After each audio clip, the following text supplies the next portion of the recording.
Cancer एक ऐसी जानलेवा बीमारी होती है जिसका नाम सुनकर ही इंसान खौफ खा जाता है, लेकिन अगर इस बीमारी को वक्त पर डायग्नोज कर लिया जाए तो इसे ट्रीट करना आसान होता है।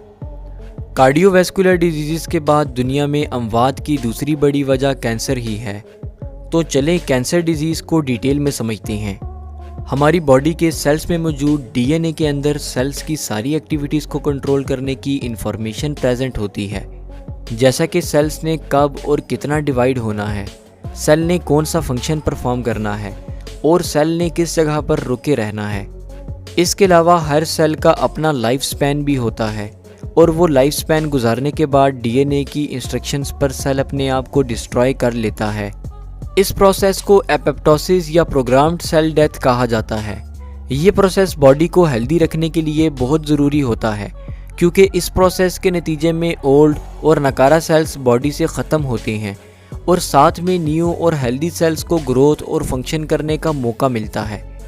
कैंसर के केस में हमारी बॉडी के किसी हिस्से में मौजूद सेल्स के डीएनए में म्यूटेशन अगर हो जाती है, जिससे कि सेल अपना ग्रोथ पैटर्न भूल जाते हैं और एबनॉर्मली डिवाइड होने लगते हैं। कैंसरस सेल्स अब एपोप्टोसिस के ज़रिए ख़ुद को डिस्ट्रॉय नहीं करते, बल्कि अपनी नंबरिंग इंक्रीज़ करते जाते हैं।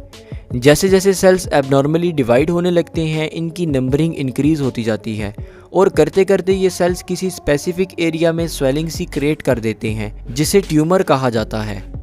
जब तक कैंसर ट्यूमर की फॉर्म में बॉडी के किसी हिस्से में प्रेजेंट होता है तो इसे मैलिग्नेंट कैंसर कहा जाता है।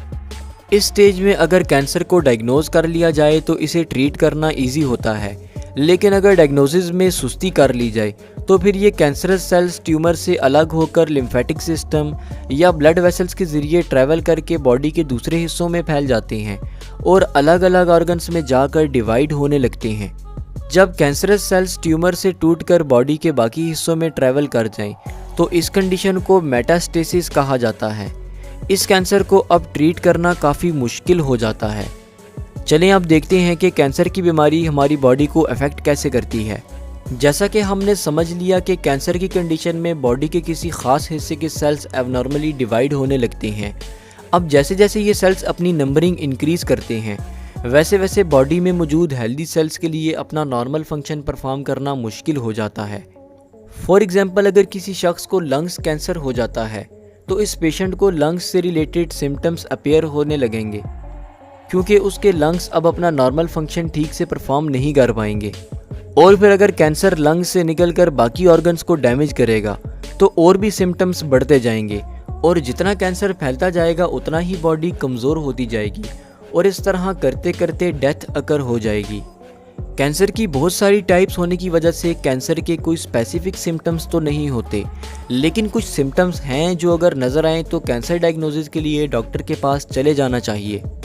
जैसा कि अनएक्सप्लेन्ड वेट लॉस, बॉडी का थका थका सा रहना, जिस्म में दर्द होना, रात को पसीने के साथ बुखार आना या कुछ केसेस में मुंह, नाक या स्टूल में ब्लीडिंग आना वगैरह।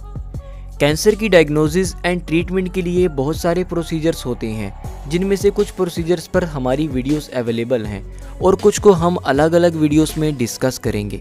शुक्रिया, अल्लाह हाफिज़।